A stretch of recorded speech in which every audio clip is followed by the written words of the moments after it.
Hi everyone, welcome to this video where I'm going to be opening this SCRYE magazine for you. It's a very special issue. It's got a Star Wars cover and it's still sealed, which is very rare these days.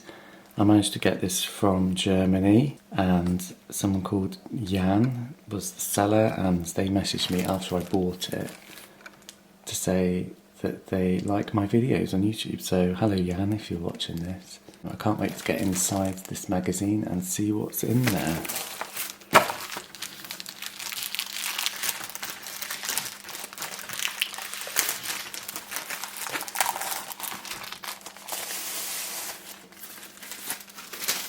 So we'll go through the inserts first. So we get this double-sized Boba Fett sticker. This is to promote the Cloud City set.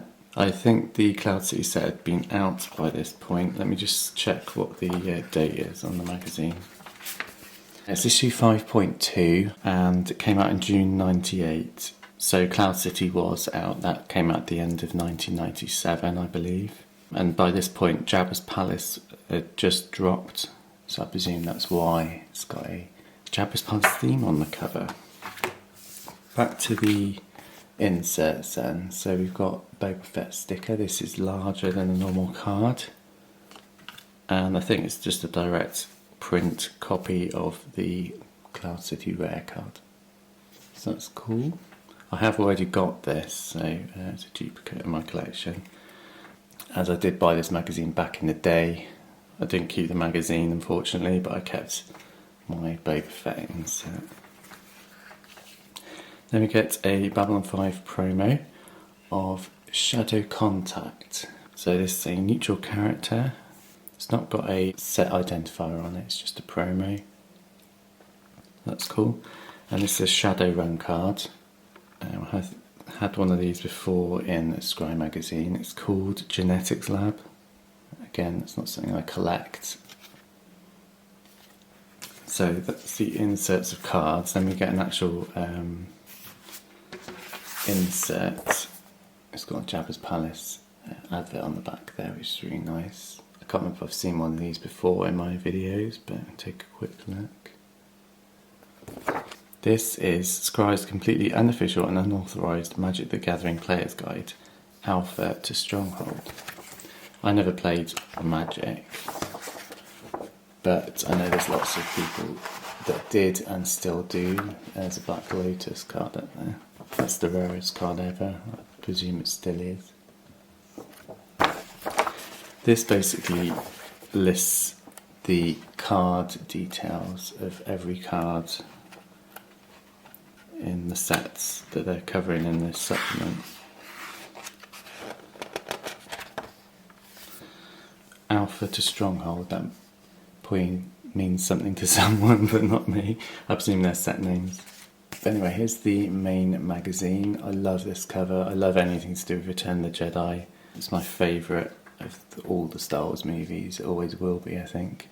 It's the first Star Wars movie that I ever watched as a kid, and I just fell in love with it, especially Jabba the Hutt and anything to do with Endor and the Ewoks and just the whole movie basically. So this era of the Star Wars CCG was my favourite because it covered my favourite movies. So let's look inside.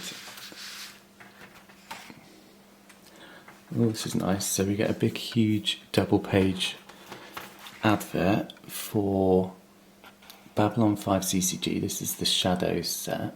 I've got a box of this waiting to be unboxed on my channel with booster packs, so stay tuned for that. It's nice to see a huge advert for that. Then we get the contents here, and I think that's Shadowrun advert. Then we get the introduction. Just tells you about what's on the cover.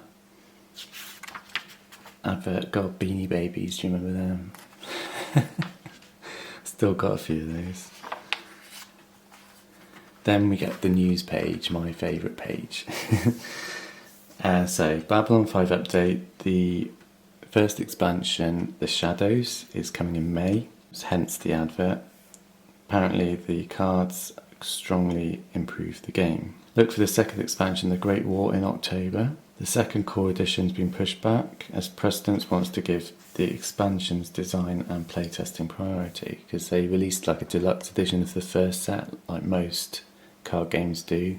Usually that set comes out after the premiere set, but it looks like they've put the expansion first. And bits about Shadowrun, Middle-earth, Overpower, which was like Marvel stuff, I think.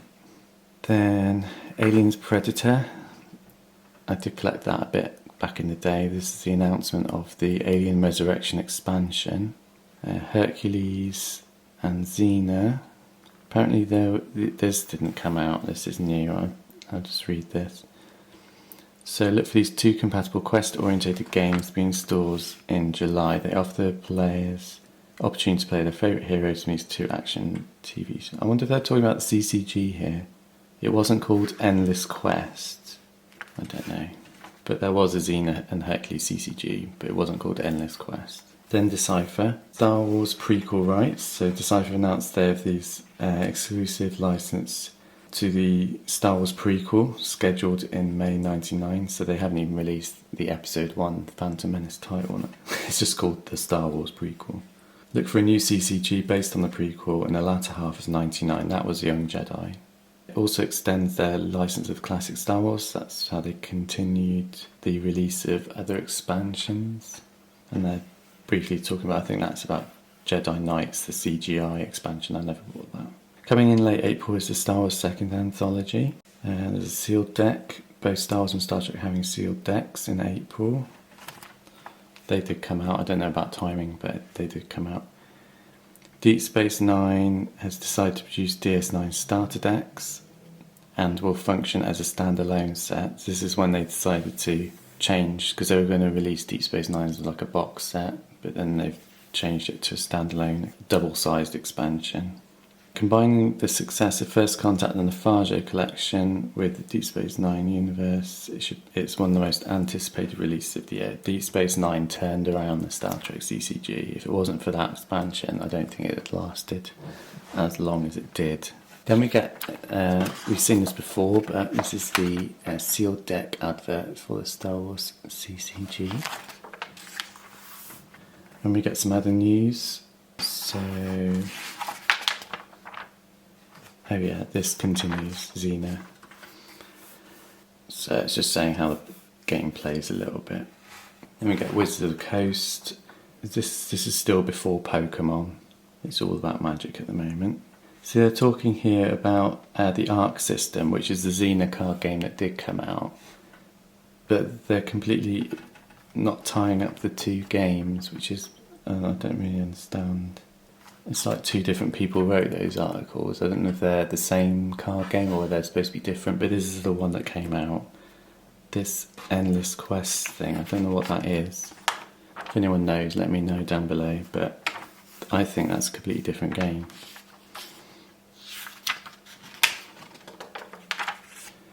And we get the Cards Collector Compendium, which releases like the release schedule and everything, what's coming out. Article on Deep Space Nine, a first look at Deep Space Nine. This magazine's dated June. This came out about July, August time, because I was on holiday when Deep Space Nine came out. Here we go. Here's a bit more about the Arc system. This was a collection of different properties. Xena, Hercules, Jim Lee's C23. That they all made compatible card games so you could all mix them up and they all worked together. They all had the same sort of templates. These look quite cool actually. These must be the C23 cards. I'm only familiar with the Xena and Hercules ones. Then we get a preview about the Shadow set from Babylon 5, which continues here. There's a deck here as well. Shadowrun deck. Stronghold. Stronghold must be an expansion, it's just come out because they're just going through the best cards and everything here. Visual Tournament sealed deck for Star Wars CCG. So this article is just going through each of the premium cards in the set. They're fixed, so you'll be bought a box, got a couple of boosters I think, and these were like premium cards, and like they're like sometimes really special. Then we get Jabba's Palace. So at the time this would probably have just come out. They're saying up here they're still waiting for approval for some of the cards, but these look like the finished versions, so it was very close to coming out if it hadn't come out already by this time. Jabba's Palace had a lot of characters in it, lots of aliens, as you would expect, and it's criticised for that, but I love it because I like seeing all the characters. Then we have a similar thing, sealed deck, but this time it's a Star Trek CCG, so they came in these little boxes here. And they don't have any pictures, but they've got like a rundown of the cards in the deck. Same with second anthology. Anthologies were okay, usually, I can't remember the first couple maybe, or whether it was just the second one, I can't remember, but these are just preview ones that came in later sets, so like Mon Mothma came in Endor, so you get them at a later date anyway.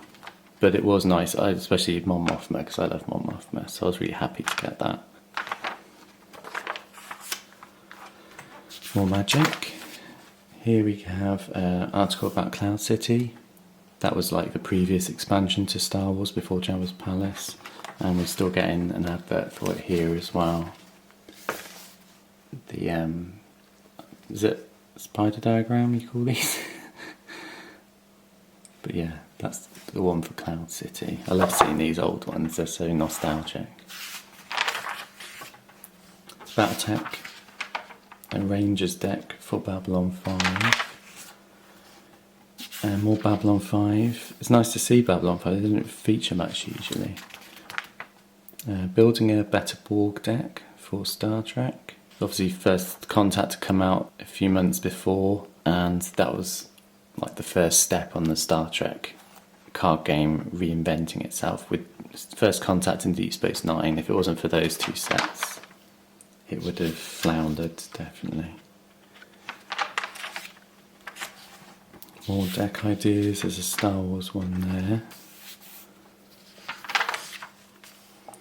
Q&A for Star Trek. And there's a little Q&A for Star Wars here. Then we get like a list of promo cards for the Babylon 5 game. Magic Q&A. Or Babylon 5, and some Babylon 5 questions as well. Fajo collection. Again, it's going through like it's a review of it. Again, if you haven't seen my previous videos, I've mentioned this before. It was a very expensive set. There was only 18 cards in it, but it was a premium product. But it had some really amazing cards in, including Guinan, which was like the card that everyone wanted. I think that's why they put it in there. And they had Locutus as a Borg, Jean-Luc Picard as a Borg. So if you wanted those cards, you had to get the Fajo collection. Then we get the standard advert for First Contact. Interesting, they're still running that. Then we get some rules and stuff for Aliens Predator. Top selling CCG, so Star Wars is number 2, Star Trek number 3, 4 Babylon 5, X-Files is number 8, that's nice to see, but Magic obviously is still number 1. Then we get the standard price guide. I won't go through that because we always see that in every issue of SCRYE magazine. Again, it's still listing Star Trek and Star Wars. See if there's any other games that we've got. Some random ones at the back. So we've got Aliens Predator. These are the rare cards. Some rare cards in Babylon 5. Top 50 cards. Legend of the Five Rings. There's some X-Files there. Just the ultra rares by the look of it. And promo cards. We get some card lists. So these are, that's like the C23, that's the Arc System game I showed you earlier. June, Arsenal, I don't know those.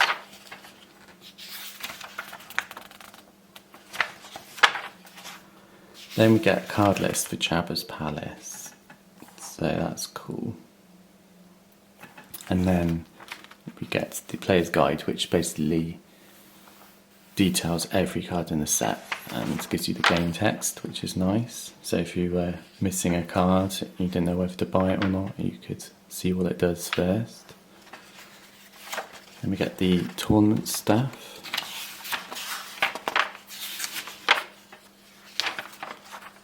And then that's probably it. An advert for Magic. And then we get the Jabba's Palace advert on the back to round off this issue of SCRYE magazine. So this is issue 5.2 from June 1998. My favourite era of the Star Wars CCG. And I was really happy to find this magazine still sealed. So thanks again, Jan. I know you're looking out for others for me, so if you ever find any, let me know. And other than that, guys, I will see you all soon in the next video. Bye.